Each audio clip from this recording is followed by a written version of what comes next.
Welcome to TC Chats. Today we actually have Amy from Mrs Fray Bridal Boutique. Hello Amy, how are you? Hi, good. We all got a wine, so we're going to ask some questions about her and her industry.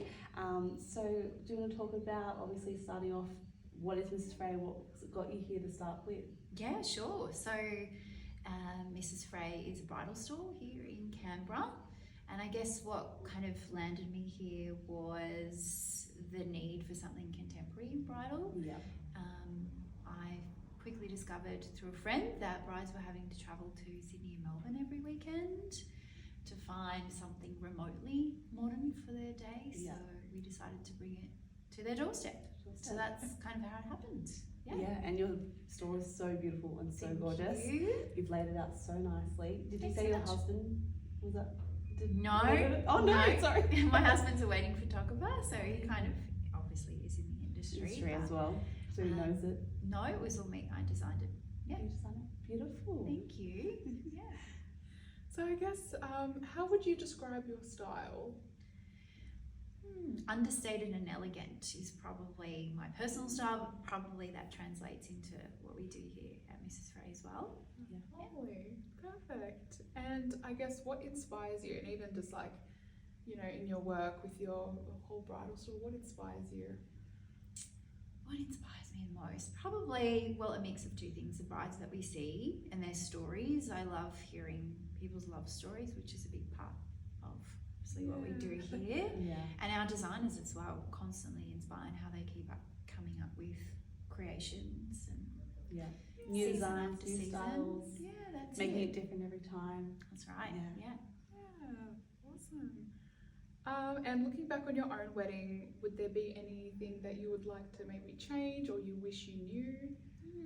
That's a good question. I've been thinking about this one, and honestly, there is nothing that I would change.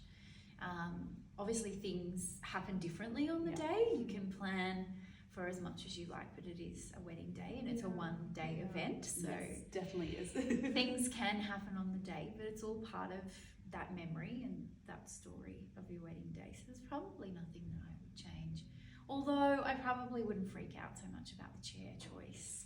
I had a little bridezilla moment at the end, which I didn't think was me at all, but I was very specific about the type of chairs that I wanted, and the event planner said, no, you can't have those chairs. And I said, well, no, I really want those chairs.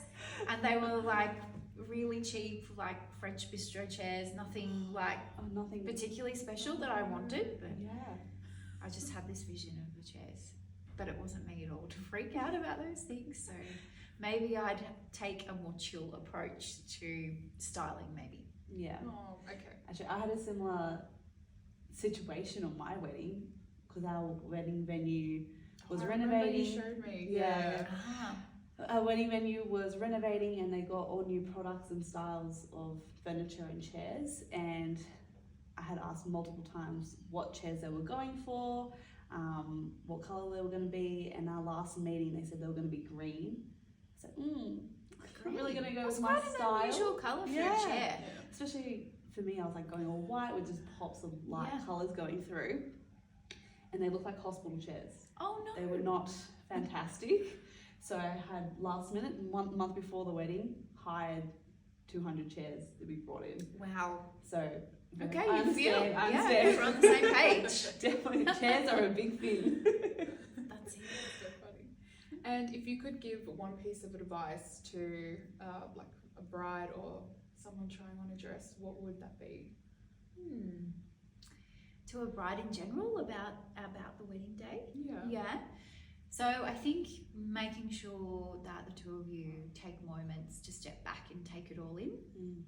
It goes by very fast, and you put a lot of work and love into creating that day. So I think taking a step back and not letting it pass you by too quickly, taking it all in. For brides, I guess trying on dresses. I always say that the perfect dress isn't too distant from your personal sense of style, so that you'll feel completely comfortable and at ease on the day and confident and have no regrets. Yeah, that's what we want. We want no Yeah. regret. Yeah. You want to be as comfortable as possible. It's a long day. Long Yes. days wearing a dress, wearing heels. Yeah. It'll And lastly, this is more of a fun question, but what Okay. is your favourite drink? Well, what we've got right now, I'm always a champagne person. That would be, always a nice way to kick off a night or, drink of choice. Can I ask one more question? Sorry. I'm sure you can. Is it, do you have any advice on like destination weddings or overseas weddings, especially for the dresses? Like obviously that's what you showed us before, what you suggest, but do you have any advice for a certain fabric or like style, anything like that? Probably on a logistics side, I would say always travel with your dress. I have had brides come in and say, oh, I'm just going to ship it to whatever location and hope it turns up. I'm like, no, you need to take it with you. Don't Obviously, let it out of your sight. when you step onto a plane and people see you with a beautiful bridal garment bag, they will instantly store it in business class, or maybe you're traveling business class. Never let it out of your sight. Yeah. I think obviously it's going to be easier for you if you do go for something that is lighter weight, and maybe not something with such a dramatic train, but it also depends on where you're getting married and the location as well. Yeah. Well, thank you so much for today. We Pleasure. really appreciate it. Thanks for the chat. Yeah, for sure. We'll enjoy the wine. I will. We'll have- Cheers. Cheers. Thank you. Cheers.